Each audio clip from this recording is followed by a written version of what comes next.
sa Lane Farm, bibili mo tayo ng simento. Nadagdagan natin yung simento ron sa yung natira simento, may natira simento, naman sa lahat yata. Nadagdagan namin para ka-flooringan natin yung sa may lona, yung pinayuan ng kawayan sa may tabi ng kubo. Dadali namin, i-flooring namin ngayon yung maknak.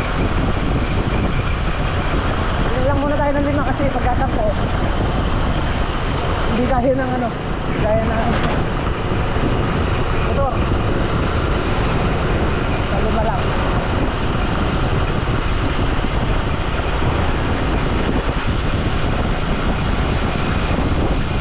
Tapos hindi ko alam kung nakasara dito kasi din nandito sinasara na dahil yun nga gumagawa ng daan, iniikot pa tayo.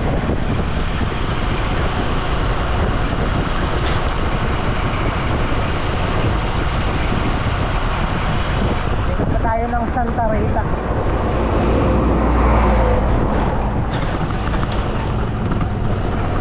Hindi na tayo bibila sa may fiesta.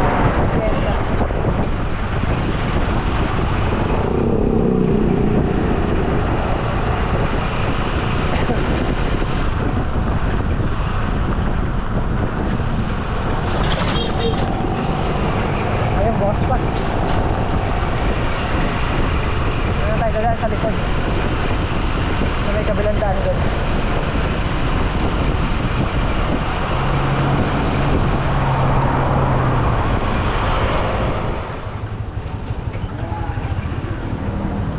Ayan, dito na tayo.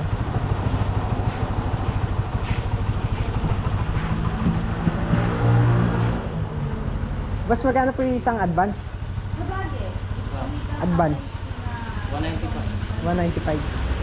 Pabili ako 5. 195 daw ang isa.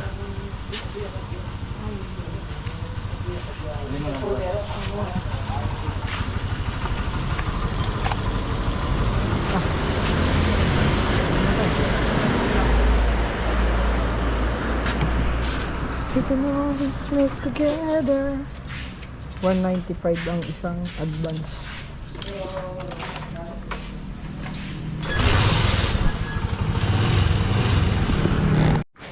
Pagitna na lang ako, boss. Gitna na lang. Oo, para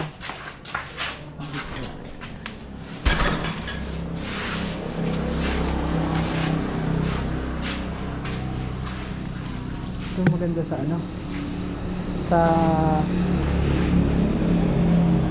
harang doon sa manok, saka doon sa bibi pangharang.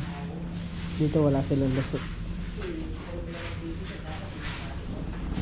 Per metro ba to, kuya? Magkano per meter niya? 150? Wala na yung maliit pa dito? Meron. Magkano ganon? 150. Ganon din? Same lang din siya.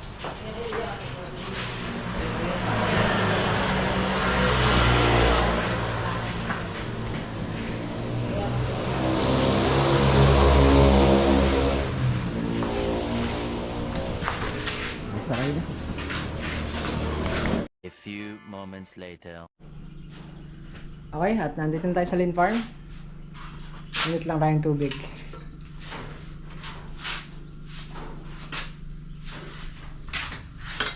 Ayan, bali ito pala yung ating ipo-flooring ngayon. Ganda sa may kawayan. Sa ipo-flooring din yun, kaya lang wala pa siyang wala pa siyang kawayan. Dadasag din doon. Tingnan natin yung mga sitaw. Yan, may lusot na, marami na.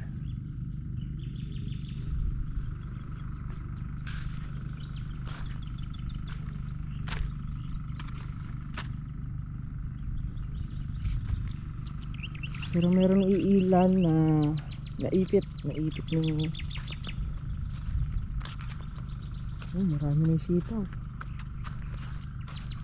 Halos nakalitaw na.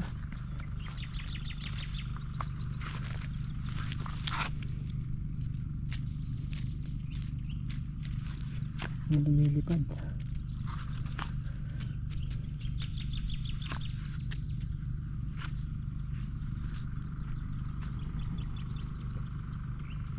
Hindi na rin sila nagbubuho sa papalapit na sa dulo.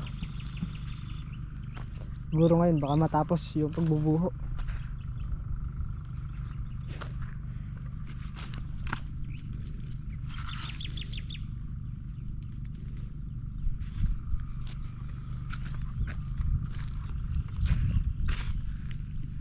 Laki na. Yan, bali si Tol Migs umuwi. Hindi alam kung naiwan na cellphone o kung paano. Nandito na, dala na niya na yung ulam tsaka yung yelo. Sila Tol Entong kasunod na rin. Ewan ko si Makmak. Gagaya ko na lang muna to mga bakal.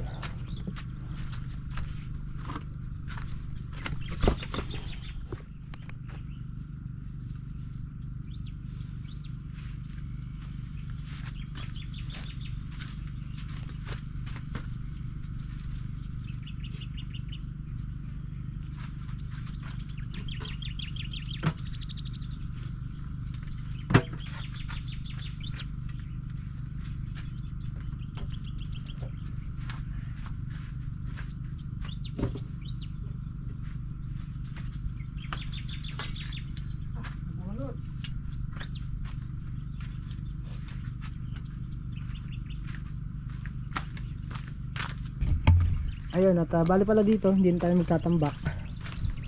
Flooring na lang tayo. Flooring na lang ikakapal natin.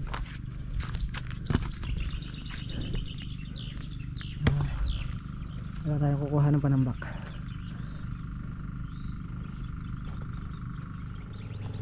Bali yan, at cancel muna pala yung pag-flooring natin. At si Makmak ay lalakad daw, pupunta daw ng munisipyo. Ewan ko, magpapakulong na ata. May nilalaka rin siyang in live work na. Kasi ko yun nga, umukuha ng lisensya.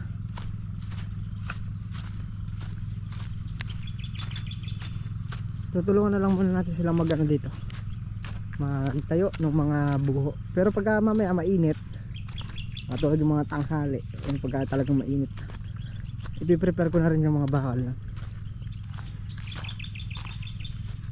So ngayon malamig pa, kaya dito muna tayo. 2, 4, 6, 7, 8, 9, 10, 10 diretso pa papunta rin. At kukunin na rin natin yung sako mamaya doon para maistakan natin ng mga graba tsaka buhangin, para bukas ng umaga bubuhusan na lang namin.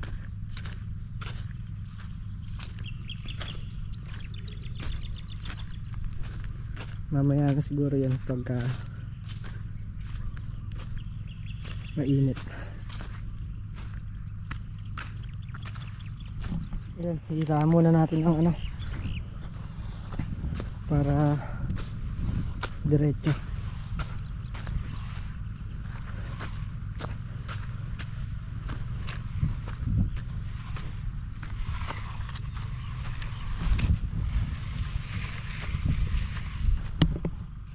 Ayun, at may nag-comment na naman na iyabang na naman daw natin. Alin po ba? Yung bike?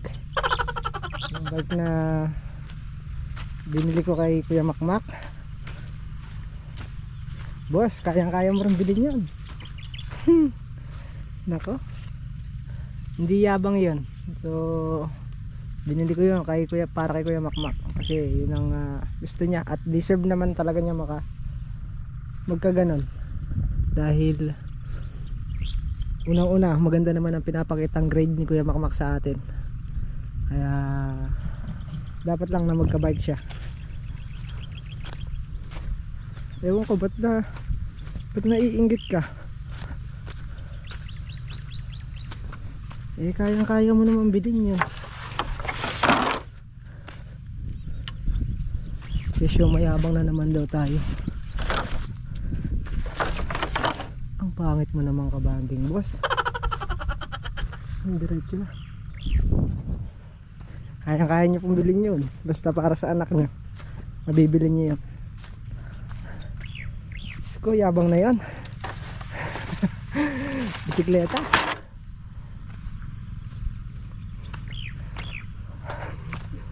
Tatawa na lang ako.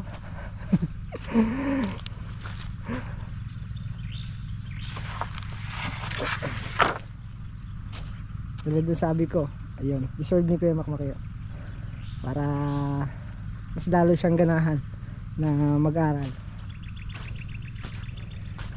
Tsaka sumali sila ng ano, ng sayawan. Ikwento ko lang naman.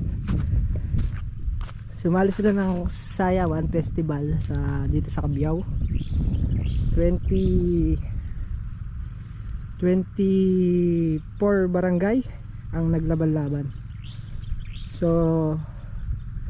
isa sila sa mga nanalo. Hindi man champion, first sila. Kaya proud ako sa aking anak at kaya binili ko siya ng bisikleta.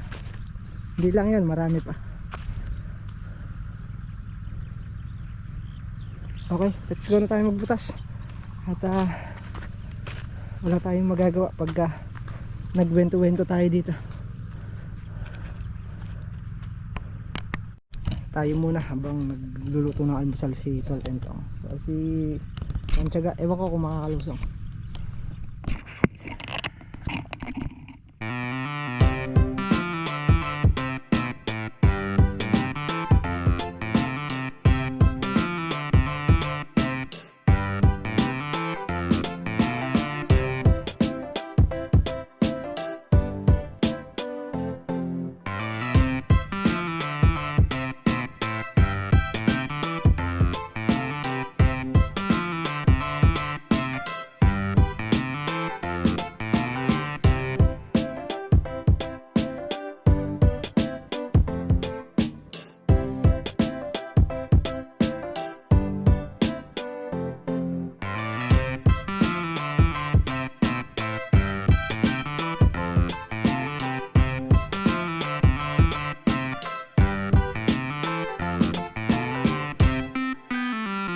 A few moments later. Bali yan, at tapos tayo kumain, agahan. Balik na tayo. At nakapagpahinga na rin tayo. Natin na lagay ng buho para hindi lumalayo.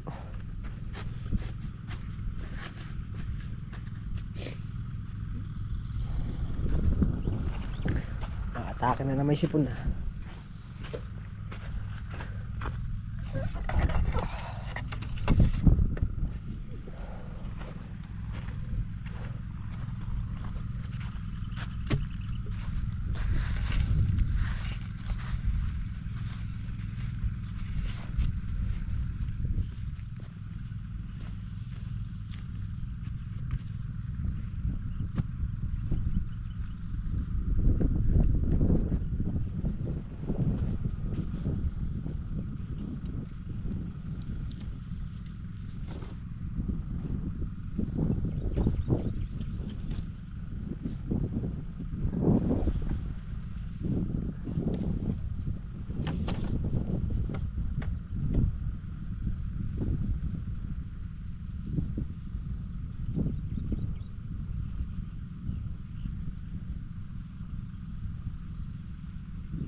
Okay, konti na lang. Dito na tayo malapit sa paligid.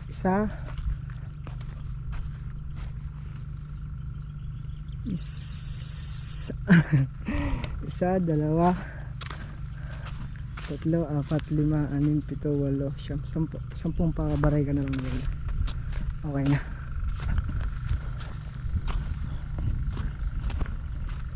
Yung sasalubungan na namin ito lentong. So sa kanya gamit na yung marena.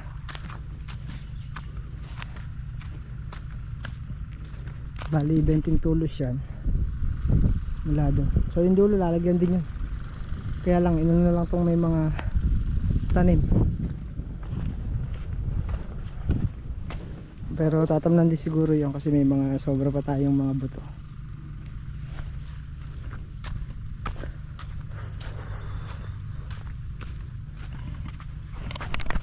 Bali andito na rin sa kalasian. Mantsaga, ayun, naghahakot na ng buho.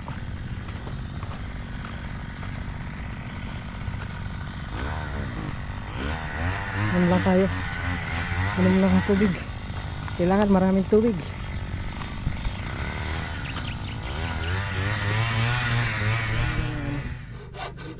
Na tulos. Unahin na raw namin yung mga tatayong buho para makapag alambre. So doon na muna daw tayo mag focus sa mga buho.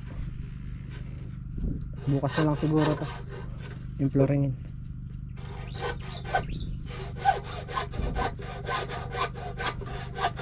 Hindi niya kung nandyan yung ano na eh. Nag-aaral ka kasi maganda dito. Circular. Kaya na. Ha? Circular? Oo, plywood niya, kaya. Hindi. Kaya lang baka maghimulmol, no? Baka magsalubsob eh. Hmm. Pero matagal nag-aaring baka. May ipit. May ipit. Oo. Nag-aaring kahoy naman yan sa ano. Nilagaran kahoy doon, kaya lang lang hasa. Matagal pala rin. Mas mahirap sa lagarin kahoy, maniwala ka sa magkano yan. Kung mabibiyak pa, hindi mo mailalagaran. Nagawa ng ano, yun o. Yung tulos na yan, yung pambatak. Para makapag-alambre na. Kasi mamaya biglang bumiray ulan. Magbubuwala ng buho na yan kung walang alambre.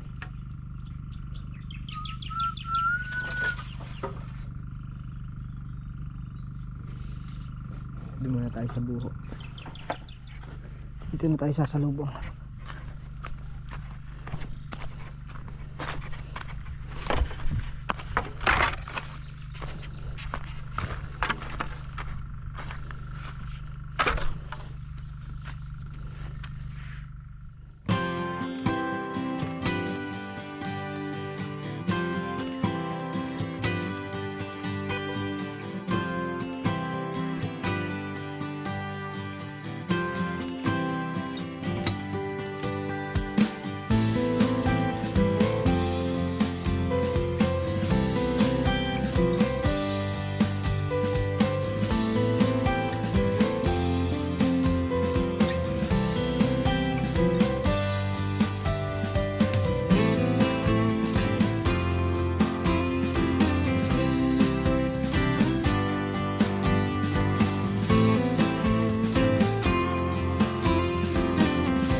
Okay, yun na muna tayo.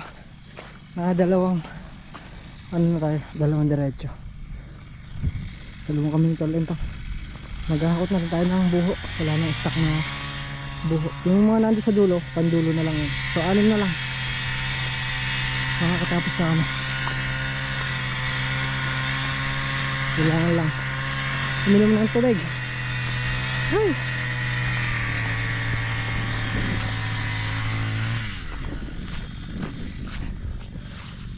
Namatay yung mga langgam. Ayun o, sa in-spray. Naubos ah. Ubos ang langgam. Nag-spray nung isang araw.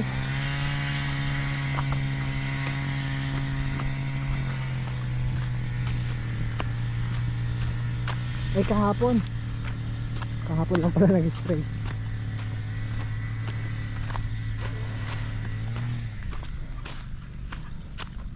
Mahirap ang bareta. Ay. Pag tinaktak mo, saldak lahat, buong katawan.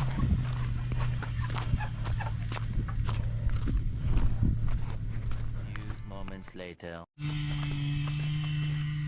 Ayan, bali inakot ko muna lahat ng buho dito sa likod, pati yung nandun nakuha na natin para tuloy-tuloy na yung pagkakabit natin.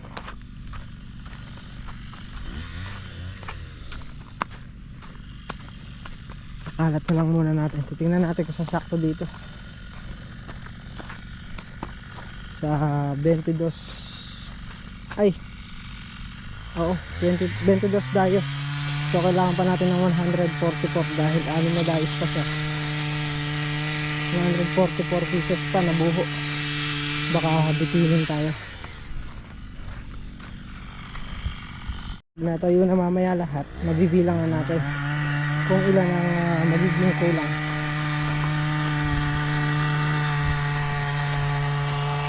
Ay, sumakmak, di na nakarating. Lagi ko magpapabukas na yun. Pila daw kanina sa kinukuhanan niya. Lipat lang natin yung tali.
Ayan, at tutulungan na natin magkabit ng alambre si Tolmigs. Sila na lang ang magbubutas.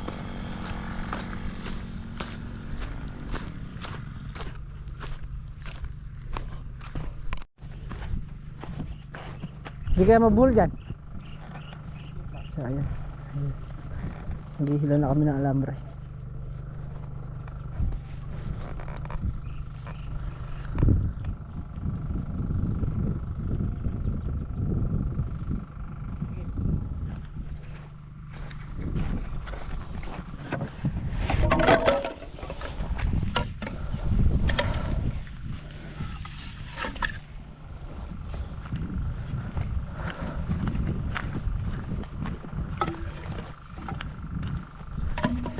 One, two, three, four. Apat pa. Apat na istaka. Sakto. Para binilang ah. 1, 2, 3, 4.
Ganun di kataas yung ano?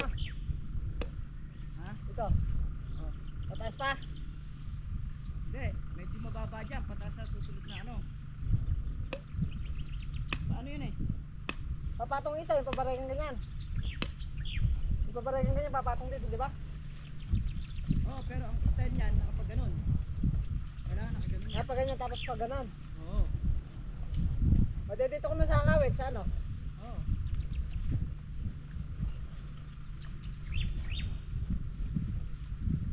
Hindi ba mababa yan? Ha? Hindi ka masasayad dyan pagka nagkarga. Kapantay mo. Yan lang, kapantay mo na yan. Dapat medyo mataas sa'yo ng konti. Taas mo ng konti sa'yo.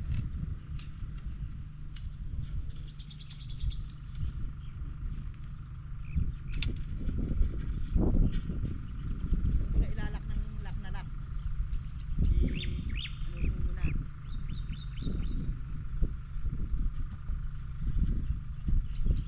Andyan mo na. Hayaan mo na yan. Tama na nun. Ano para paribol kasi pagka pinatong mo. One eternity later. So, yun na nga. At hindi tayo natapos. Hindi pa natapos isara yung dalawang nakapabarega. So, kinulang pa sa buko. In-order na lang ulit si Tolmix.